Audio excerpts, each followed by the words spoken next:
I think we can all agree that one of the hardest things to manage in our lifetime is worrying thoughts, anxiety, overthinking, right? I know that women in midlife are plagued by these things. And I invited my guest today with the sole purpose of helping you kind of come at this maybe from a different direction than you ever have before. Because our guest is a holistic nutritionist and yoga and meditation teacher. Her name is Heather Lillico. And if you don't want to miss out on her app and how it helps women with anxiety and self-doubt, then you will want to keep listening.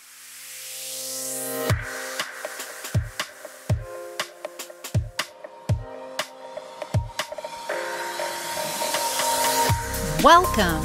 This is Midlife Crisis to a Centered Life Thriving, a podcast that teaches women in midlife to unapologetically stop silencing their dreams and start designing the lives they want to live in.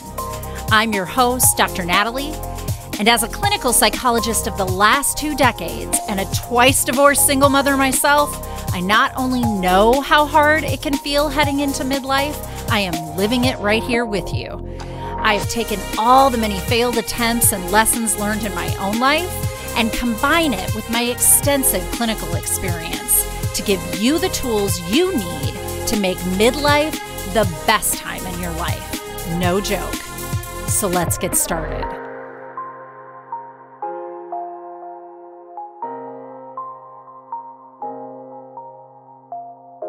Are you on my mailing list yet? Because if you're not, you really should be. You want to join at learntoloveyourstory.com. If you scroll down, I'm giving away a freebie for you. Honestly, you know what it is? A free course. I sell online courses, but this is a course just for you. And it's about freeing yourself, letting go of what others' expectations and ideas are for you. You know, that nagging self-doubt in your head, it's usually fueled by your consideration of what others think of you over your consideration of what you think of you. And so I teach you in my video all about what is underlying that kind of self-doubt and how to get out of that conundrum. And I give you a workbook that goes with it that helps you to build the skill sets that you're going to need for that. So please make sure you're on my mailing list, because at the least, you're going to get a free gift. And at the most, you're going to hear about all the things that we're doing on Midlife Crisis to a Centered Life Thriving and learntoloveyourstory.com. And you don't want to be missing out on any of the new things that'll be coming your way. Welcome back, everybody. We have a special guest today, and her name is Heather Lillico. Heather is a holistic nutritionist and yoga and meditation teacher. She teaches overthinking, people-pleasing perfectionists. Does that sound like you? I know it sounds like me. She teaches them how to manage anxiety naturally and holistically. She's been featured on iHeart and Zoomer Radio and in the National Post and Tiny Buddha. Heather is the creator of an anxiety support app called Cultivating Calm, and she has helped hundreds of women find freedom from anxiety and self-doubt. Let's welcome Heather Lillico to the podcast. Welcome to my podcast, Heather. And I would like to just start with a question that I give every one of my guests. Tell us your story. Tell us what got you here today. Yes, happy to share. Well, first of all, thank you for having me on. You're Dr. welcome. Natalie. It's great to be here to connect with our audience. So let me give a little bit of background. So I am a holistic nutritionist and a yoga and meditation teacher. Mm-hmm. And I started working in this area because it was through my own experience with anxiety and with panic attacks that inspired me to take what I've learned and help others. So I'll backtrack a little bit. So growing up, I was always kind of a nervous kid. Mm-hmm. I had a lot of big emotions and didn't feel like I had the tools to process them. And I was an empath. So any emotions of others, I would just absorb and pick up if someone else was upset. Yeah, it was like a sponge. And I was very sensitive. Any type of criticism I received, I would be in tears. I was a perfectionist. I was terrified of failing, and I was always searching for praise and trying to get that gold star.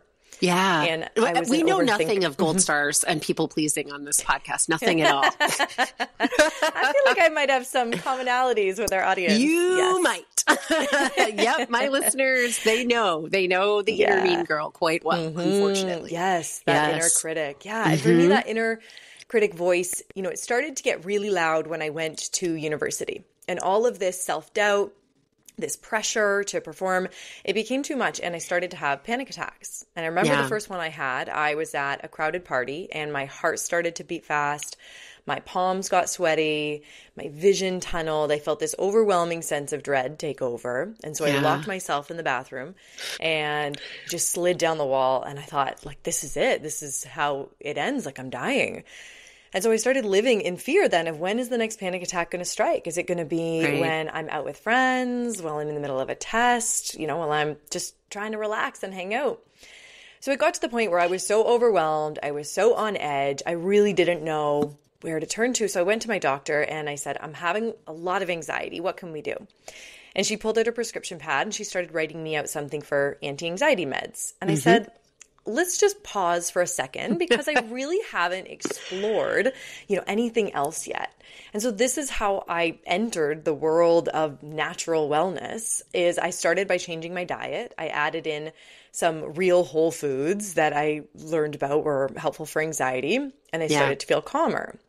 So then I went down this path of feeling like my nervous system was still really amped up all the time. And so I started practicing yoga. And I felt calmer still. And then I still had a million thoughts in my brain, overthinking. So I started practicing meditation. And that was like the last piece of the puzzle that came together for me. So interesting. This sort of holistic approach. And so that's what I teach people now. And I've taken all of that of nutrition and mindset and movement, and I brought it together now. My latest venture is creating an app, Cultivating Calm. So I've pulled all of that together to help people put a system into their life that works in the form of their habits and what they're doing in their life. Yeah. Yeah. Oh man. I have lots of questions because I do think that my listeners will completely see themselves in that story, that it starts when we're really young. Now I, focus on, as the podcast is called Midlife Crisis to a Centered Life Thriving. So I focus on women in midlife because I know that kind of as the social currency tanks, because the youth, we don't have youth on our side. We don't have looks on our side in the same way that we did.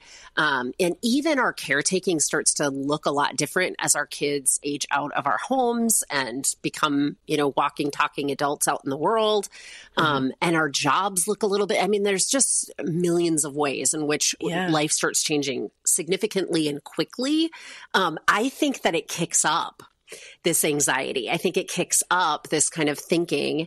And at the beginning of the year, we had Mary Bushcool, who was, she gave us some lessons on nutrition for women in midlife and exercise and adaptogens, even as our hormones are changing. So that's like the other storyline internally. So I have lots of questions. Like, could you give us a little snapshot of, what is it about nutrition that can benefit you in reducing your anxiety? What is it about yoga? What is it about the meditation? I've talked about meditation and mindfulness, but nutrition and yoga are not my areas of expertise. So I would really love, and I'm sure my listeners would also enjoy hearing more about that. Cool. Let's dive in. Yeah. So the reason I think these areas, these sort of pillars, nutrition, mindset, movement, why they're so powerful is it's really about the foods that you eat, the thoughts that you think, and the way that you move your body. And all of these work together to regulate the nervous system, to help us feel calmer, to help us feel more in control, and then to provide the building blocks that our body needs. So this is nutrition, right? If we don't have the nutrients we need, which are literally going to become the cells in our body, it's like, how could we feel calm if we don't have the neurotransmitters that have been produced to do that, right? How can we feel calm if we haven't supported our gut bacteria, which are going to balance our blood sugar and help us feel more stable and calm and make a lot of our mood boosting neurotransmitters? Exactly. That makes a lot of sense to me, because I do know that like 80% of the serotonin in our body is made in our gut and is intimately connected to microbiome and all of that kind of stuff. And so, and serotonin tends to be the neurochemical that we mess with the most for depression and anxiety medications, like the standard, your Prozacs and your Zoloft's and your, Celexas and kind of some of the Paxil, some of these traditional names that are prescribed for both anxiety and depression are serotonin selective reuptake inhibitors. So they're basically trying to make our body use serotonin more effectively because they're thinking it's getting recycled too fast. It could just be we're not making it efficiently, and that could be directly connected to nutrition is what I hear you saying. It absolutely is. I mean, the sort of precursor to serotonin is the amino acid tryptophan. And when we think tryptophan, we probably think of like turkey and like the like sleepy kind of turkey. But what's so interesting about tryptophan is that if you're eating a high protein food, there's actually a lot of competition for absorption, okay? Because we have so many amino acids in a high protein food. So it's actually the foods that have a little bit of protein, but also have fiber that can help that tryptophan get absorbed. So think like your plant-based proteins. Okay. Right? So we have like our lentils and chickpeas and beans and soy and tofu, edamame. All of those are going to be great in terms of absorbing the tryptophan so that in the body, it can turn into serotonin and make us feel satiated and calm and happy. Wow. I had not. That makes a ton of sense, but I hadn't thought of that way. So it isn't just the kinds of foods we're ingesting on the face of them, but like what are they doing internally? How well are they absorbed in our body? And how well is our body absorbing them? Exactly. How do they interact? And there's such a huge link between people who experience anxiety and people who have digestive issues because they're so tied. And so if someone's experiencing digestive issues, bloating, heartburn, going to the bathroom too frequently or not enough, then we know that something's going on with the gut, and that's going to affect anxiety too, right? Because if we don't have enough good bacteria to help produce some of those neurotransmitters, then we're not going to feel calm. And we have all these sort of like bi-directional signals going on between brain and gut. And so if you're feeling bloated, well, you're probably not going to digest your food as well and then soak up those nutrients that are going to help you feel calm. So it ends up being, this sort of cycle that I think in order for us to get out of, we have to, slow down when we eat. This is like the unsexy side of food is like, let's remove distractions. Let's, put the phone away, turn the TV off and really like connect with our food and where it comes from. And then chew thoroughly and slowly and really like take time to eat. And then in that way, these food choices that we can make, real whole foods, lots of nuts and seeds and leafy greens and bright colored fruits and veggies, those are the ones that are going to support anxiety and our mood. Yeah. And we have to make sure that we're consuming them slowly in order to actually digest and absorb them and use those nutrients. Right. So I hear a lot of plant-based proteins, plant-based fiber sources. So it sounds like in the nutrition side that you really advise us to kind of explore and expand our plant-based eating. Yeah. I mean, there's so many benefits of plant-based diets, and I'm not saying that it has to be like an all or nothing thing, because I think, the group of people that I typically work with, recovering perfectionists, we tend to get into that mentality, right? Of like, it's so black or white. So how do I do this perfectly? Come on, Heather, tell us, how do we do it perfectly? Like, I'm either on the wagon and eating like celery and kale for every meal, or I'm face deep in a bag of chips. And I don't think it has to be that, there's room for the gray here. There's room for everything. So it's not as if we have to have a strict like plants only kind of diet, but it's how can I get in more nutrient dense foods? And I do think that those come from the plant world. We're going to get so many antioxidants in there. Yeah. Typically easier on digestion as well. And we know specifically red meat is inflammatory to the body. It's classified as a group 1 carcinogen, meaning cancer causing by the World Health Organization. And a side effect of inflammation can be anxiety and depression. Yeah. Yeah. Okay. Do you have any resources, links that I could put in the notes so people could find maybe a nice little cheat sheet of how to get started with this kind of nutrition switch in their life? Yeah, we can put in the show notes. I have a great free holistic anxiety checklist that people can download that lists off the top foods for anxiety. So fermented foods, getting in, a handful of berries every day, a handful of nuts. And it's a totally free resource that people can download. So I'll make sure that folks have access to that so they can start to see where is my diet? How many of these boxes am I ticking off every day? And I think a lot of us out there, we love a to-do list, right? We love having it all laid out. There's something about us perfectionists. We do like a to-do list. We like check marks. So I was curious if you had anything for us like that. I will make sure for sure that that's in the show notes. So then you moved into yoga. And so the nutrition was helpful to you in your personal story, but it seems like not enough. Like it did some, but it kind of was opened a door to other thoughts. And so why yoga? Why did you go there next? So it's kind of funny because I fell into yoga by accident. So I love it. I love stories like this. I was very focused on boot camp classes and circuit training and high intensity interval training and the most punishing type of workout that I could think of. Because that goes with the perfectionist idea of the world. It's like the worse it is. And if I do it, then the better off I am. There is just kind of that terrible punishment element to what we do. Definitely had that association. Like if I'm not absolutely depleted and exhausted after this workout, then it didn't feel successful. Then I didn't do it right. Yeah. Exactly. Yeah. So I was really focused on that intense type of exercise. And when I was in university, I was trying to go to a boot camp class and I got the time wrong. So I actually accidentally walked into my very first yoga class thinking that it was a boot camp class. And they pulled out these yoga mats and I thought, well, okay, I'm here. I might as well stay. And they started doing these sun salutations and I thought what is this? And to be honest, I hated it. I thought this is so slow. It makes me tune into my body. And I was not about that at the time. I really had a disconnection from the signals of my body, my intuition, how it felt, what was right for me, what I needed. That was not on my radar. Yeah.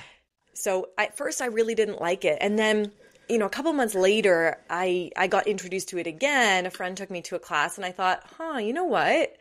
I am feeling a little bit calmer afterwards this time. And so I started to just dabble a little bit. And what really appealed to me about yoga is that I could learn how to be in a challenging posture and just breathe through it. And that really translated off of the mat when I was having a challenging emotion or, I was having like a conflict with a friend and I could just breathe through it instead of spiraling, which was like my typical tactic. So I started to see how I could sort of translate these lessons off of the mat and into my daily life. Sure. I can see how perfectionist you was not into it because it didn't have that kind of disciplined, we need to, kind of kill ourselves. And if we are killing ourselves, we're doing it right kind of mentality. So I'm curious, and I think my listeners would also like to hear this from you. What is it about you that you stayed curious that second time you went in with your friend? Because it did make you feel a little calmer. So you must have had some, intuitive sense that you were kind of following to see, maybe I accidentally fell into this. Maybe I'll keep looking and see what's here. What led you down that journey? That's a good question. I think I was always really interested in growth and healing. And at this point in my anxiety journey, things were pretty rough. Like I was so overwhelmed all the time. And so if I got just a little inkling of some relief from that, then I thought, oh, maybe this is something that I should explore. And, things were just feeling so intense for me. And I really felt like I just didn't know how to heal, what was next? How do I combine these pieces together? And I always found anxiety to be not just the experience of anxiety to be overwhelming, but the process of healing to be overwhelming because I really didn't know where to turn. And so since I got, I think, a little bit of relief after that yoga class, then I started to go back. And, what I noticed when I started going more frequently was at this point, I was already in the career that I started with. I started in public health and then was sort of transitioned into mental health. But after I took a yoga class, after class, I didn't want to check my phone. And I would always want to check my phone and see, what did I miss? What are people up to? What's going on social media?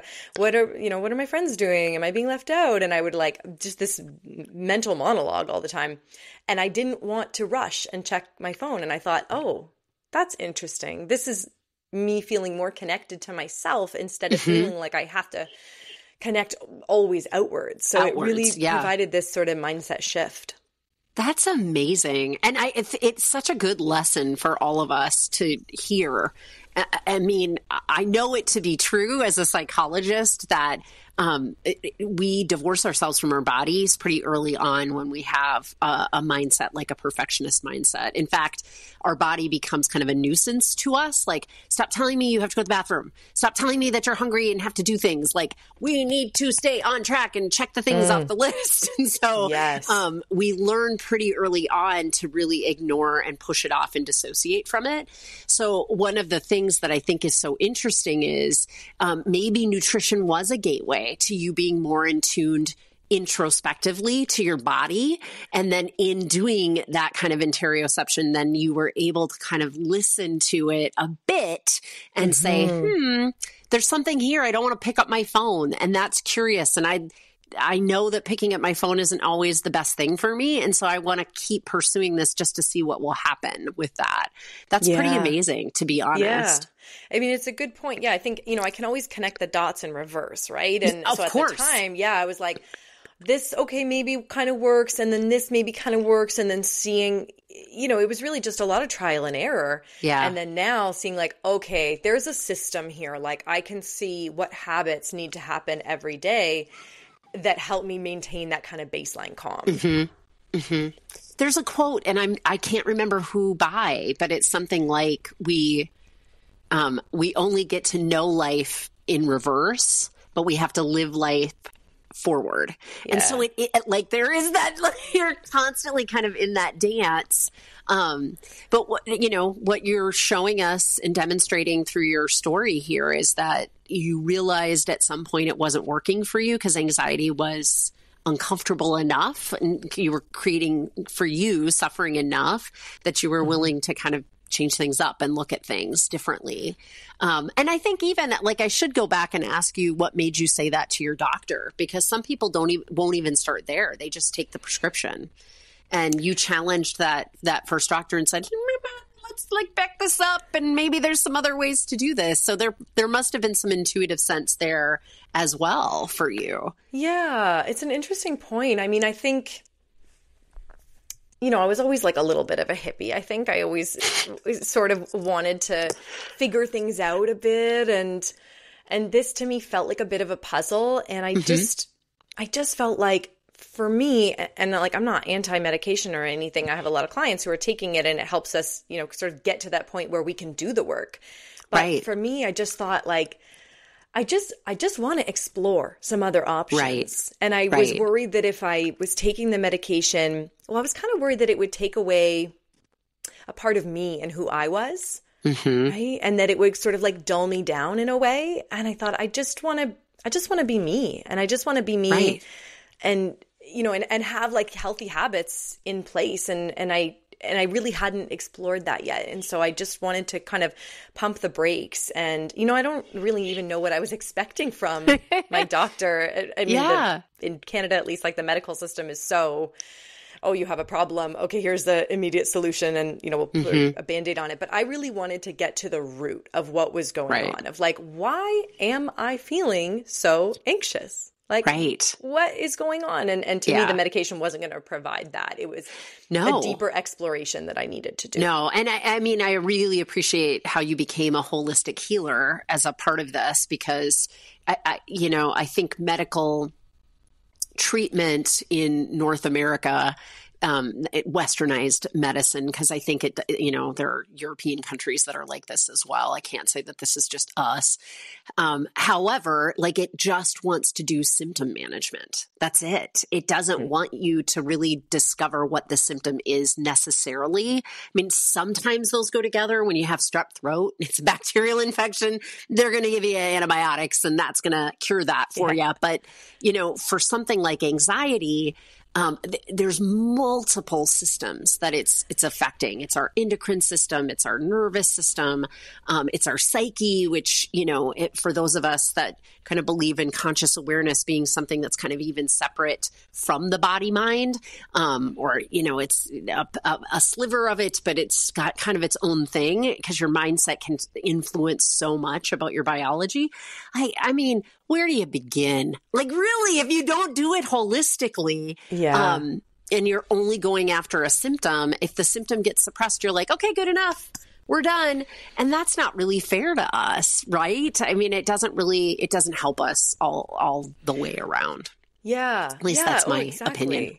Totally resonate with that. I mean, I felt like I really wanted to tackle some of this because I wanted to be able to live like a big life. I wanted to go after my dreams and put myself out there. And I really felt like anxiety was holding me back. And so I thought, I got to get to the root of what's going on. I got to tackle some of these limiting beliefs or, some of these things that were coming up that were causing me to feel these sensations of anxiety. And I got to learn how to process my emotions and then release them and let them go. That to me was the true healing. Yeah. Oh, beautiful. So, okay, full circle, meditation. So we did some nutrition, some yoga, and then you still wanted to add a little bit more. And so why meditation for you? So the meditation was after I had started practicing yoga. And so yoga has a little bit of meditation in it, right? It is sort of like a moving meditation. So I feel like I was exposed to it a little bit, but I had this sort of preconceived notion that meditation meant clearing and emptying my mind. And so when I first started, I would sit there and I would say, okay, don't think. Okay, empty your mind. No, you're thinking. Okay, you're having a thought. Oh, you're really bad at this. God, you should just quit. And it was like this expecting to be perfect kind of mentality. And so it really took me a long time, like months and months, to actually stick with it. Yeah. And just like yoga, I did feel a sense of curiosity about it. Like, I'm reading all these things about how incredible it is and how it can change your brain and it can reduce your stress center response, your amygdala in your brain. And I thought, like, there's got to be something to this. So I started trying to do it in a really manageable way. So I would go to YouTube and I would search for like a 5-minute meditation. And I would start with there. And actually, when I was working in mental health, I was working in a mental health hospital. And on Fridays, a coworker and I who shared an office, we would close our door on Friday afternoon. We would put on a meditation on YouTube and we would lay on the floor of our office and we would do a meditation together.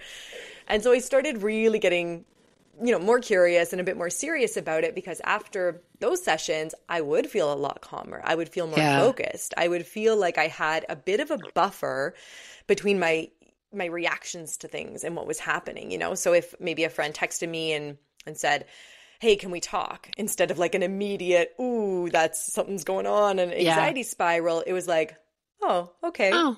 I can handle that. I've got some tolerance for that. Yeah. Okay. Yeah. Exactly. Like, oh, it's uncomfortable, but okay. I can take a step back from it. So that I think was the real benefit of meditation, is that it gives us this separation from the thoughts, the feelings, to recognize like, I am not my thoughts. Not every thought I have is a fact. I don't have to give it all my mental focus and attention. And because anxiety is so encompassing, right? It takes up so much mental energy. It's all this second guessing ourselves, and it's just really like a whirlwind that we're kind of stuck in. And what I hear from a lot of clients is that after they have this period of anxiety, they'll say, oh, I wasted so much time worrying. Like whatever I was worrying about never even came true. Never came. Mm-hmm. Yeah. And so it's what I love about that observer self, right? Like that's what you're talking about. I think anxiety really gives us this perspective where we're in it and we can't tell like the difference between us and the thinking or the thoughts.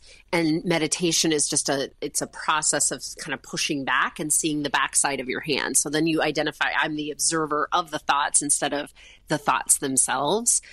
That's a really, perfect example of how that it takes time. It takes time. It's a and practice. Diligence and practice. But once you do it, then you grasp that it isn't necessarily emptying your mind. It's not identifying with thinking and thoughts as your mind, but with you, the observer of that, as your mind. Absolutely. So well said. Yes, it is 100% a practice. And just like if you went to the gym, you wouldn't do one bicep curl and walk out of there all ripped and expect that you'd be done, right? We're building over and over. And I find it's the same with meditation. And just like at the gym, you could gradually increase your weight.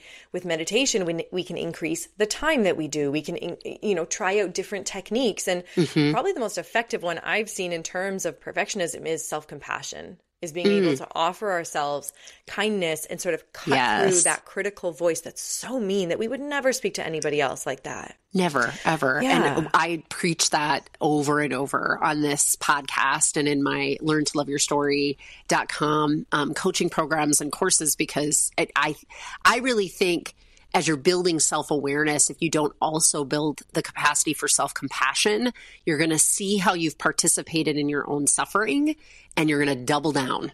Especially if you've got that perfectionistic kind of attitude, you're going to be like, I'm just not doing it right. And I just got to, push myself a little harder and then I'll stop, having all of this suffering. And that isn't actually how this works. I mean, the self-awareness of meditation will help you to see where you participate, and that just offers you opportunity to choose differently.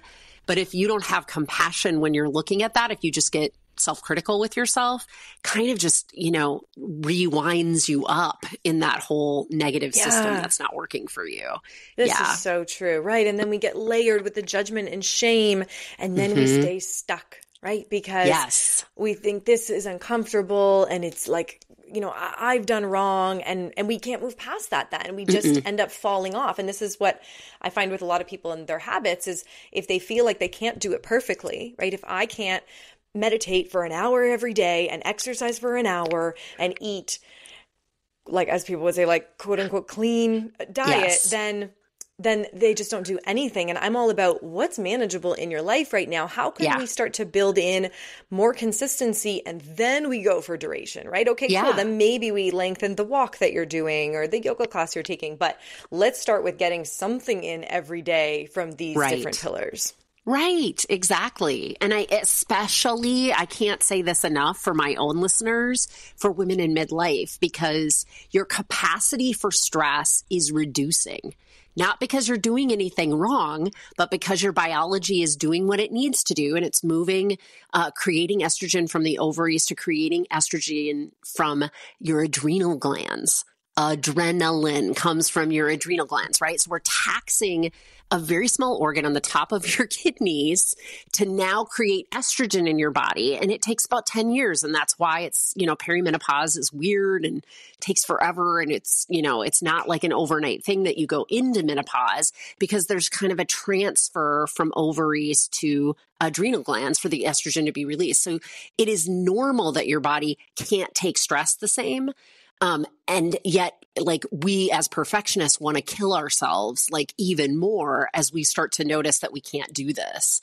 So it's super important, I think, at this stage in our lives to take some of the advice that you're talking to us about, Heather, and really start to employ just coming at this from a way different level and giving ourselves more tools in our toolbox. And at the very least, just giving ourselves more time to, yoga, meditation, whatever you want to do here, giving yourself space not to have to handle the stress. I think we've earned that at this stage in our lives, for sure. And, and we need it. I mean, that's just the reality of it. We cannot stay at the same pace that we have up until this point. Absolutely. Yeah. And it requires a bit of a reframe, right? Because sometimes we'll see these self-care practices as like another thing on the to-do list. And then that gets overwhelming, right? And then we feel that sense of shame if we don't check it off at the end of the day. Yeah. I sort of re-engineer that so that my day is oriented around these self-care practices. Like these are the most important things that I'm going to do in a day. And so everything else is going to fit around that. Yeah. So self-care is not, it's not like a nice to have thing. No, it's not a negotiable. It's like it has to happen. Yeah. It's kind of like sometimes we think self-care is like, some flower baskets hanging on a house. It's not. It's the foundation of your home. It's the bones of the home. That's what we're getting through first. But the mindset thing is so important, the way that you said that, because I think for many women in midlife, Gen X is kind of the generation we're talking about. They were raised by women who had just started to go through glass ceilings, right? Title IX and stuff like that. And so they came from a life of now I get to do anything, right? But unfortunately, what they taught their daughters was now you better do everything. You better be a mom, but you better be a super mom, and you better go have a career, and you better be the best at that career. And so, we blew into in the 80s and 90s the workforce, and we started in a very masculine-based culture, and so we were competing against each other. There's all sorts of layers of this mindset that we need to hustle for our worthiness that has to go away. It has to go away because it will not mesh with both our limited capacity for stress and like that kind of stuff takes away from our care. It doesn't add to our care. But we've believed up until this point that it was giving us the self-worth, that it was giving us the care that we needed. And so we have to rewrite that narrative and come in from a whole different direction with self-care. Oh, yeah, absolutely. Right. And I think a lot of people realize in that sort of midlife that these things that I thought if I achieved them, they would bring me happiness, that's not the case, right? It's not these external achievements. So then it's kind of like, well, now what? Well, how do I feel happy? How do I feel fulfilled? Right. And that I think comes from putting yourself first and working on your own worthiness. And it's not so much something that we have to work on as something that we just have to remember that inherently we are worthy, right? We're born worthy. And that's really what we're reclaiming.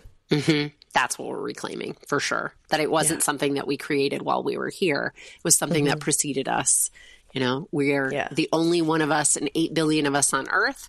And millions and billions of us prior and millions and billions of us will still to come. No one will ever be this, right? Nobody's ever going to be Natalie. Nobody's ever going to be Heather. There's only one of us. So really that's where the worth is. And we just have to honor that and learn how to preserve and take care of that rather than hustling to kind of create some sort of worthiness. But there's a lot of social programming around the hustle culture that I think women in my, listeners' generation are really still hooked to, unfortunately.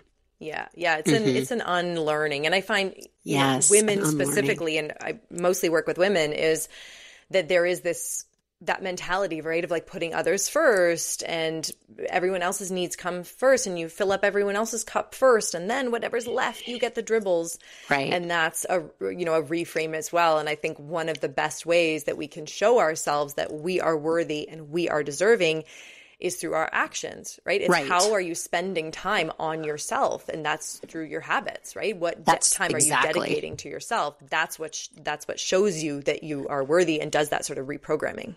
Right. Absolutely. And then it's a succession of small steps. Like, you're not hitting it out of the park nutrition wise and exercise wise the first day that you decide to switch this. You're going to try some more fiber in your diet from plant-based foods that are on the list that Heather's going to share with us. Or you're going to, it's just going to be small little things that you start to do on a daily basis. And the succession of them over time will all add up to a bigger shift in your life and in your existence. Yes. Oh, absolutely. I completely agree. Yeah, it's these small changes over time that then we can start to build momentum with. Right. Absolutely. Yeah. Absolutely. Well, tell us a little bit about your app. I'm really curious about that and how that can help my listeners.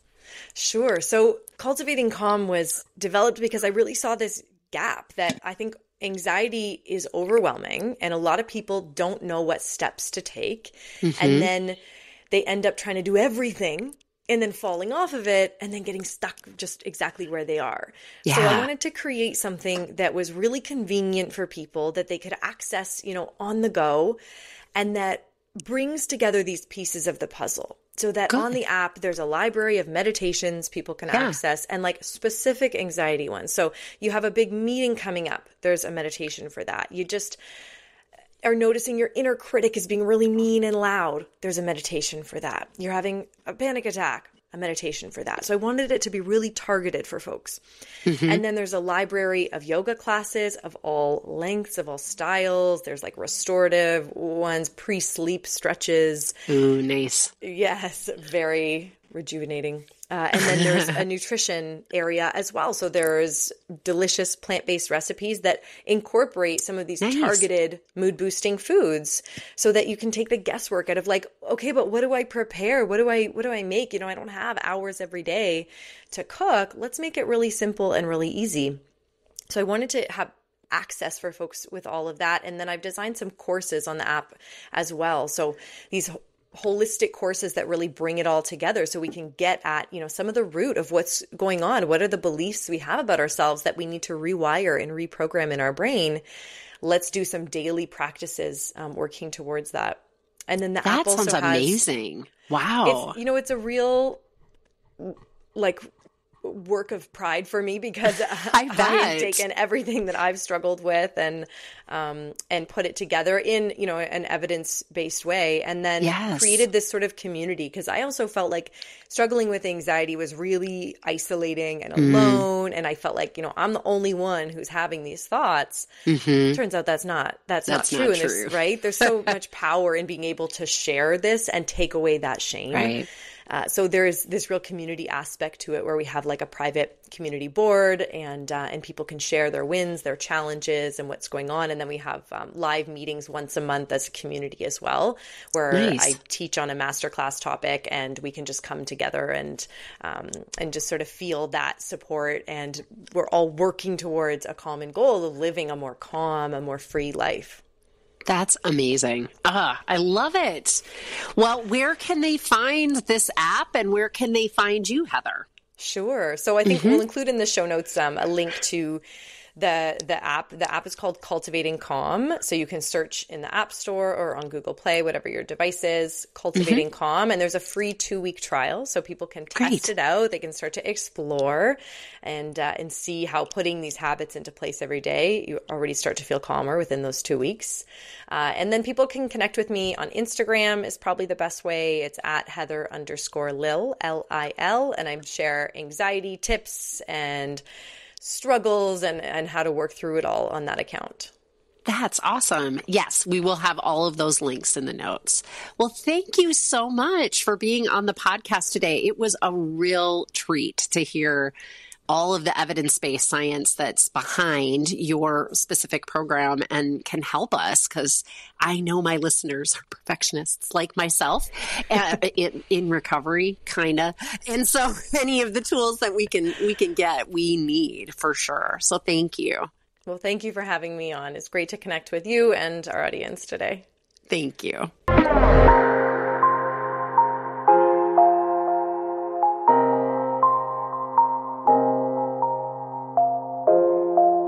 Because I am a licensed clinical psychologist in the state of Minnesota, I have to make sure at the end of each of these episodes that I give you the disclaimer that none of the material that I talk about in these podcasts is meant to replace any kind of therapy or formal medical or mental health treatment. And in fact, anything that I offer on my website, my coaching programs, any kind of psychoeducational materials that I release are not a replacement for that level of care.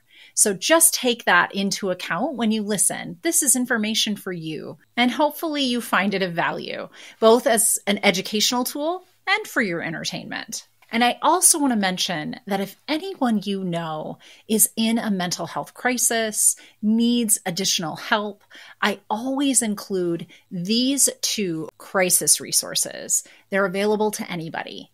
Pick up the phone and dial 988 for the National Suicide Prevention Lifeline. And you can always visit their website at suicidepreventionlifeline.org. Additionally, there's actually a crisis text line. So if you're not somebody that likes to pick up the phone, text HOME, home, to 741-741 to the crisis text line. And you can find them online at crisistextline.org. Thank you for listening to my podcast, and I hope that you like and follow me wherever you get your podcasts, and maybe consider leaving me a review. It always helps me to keep this podcast relevant when I know what you want to hear about.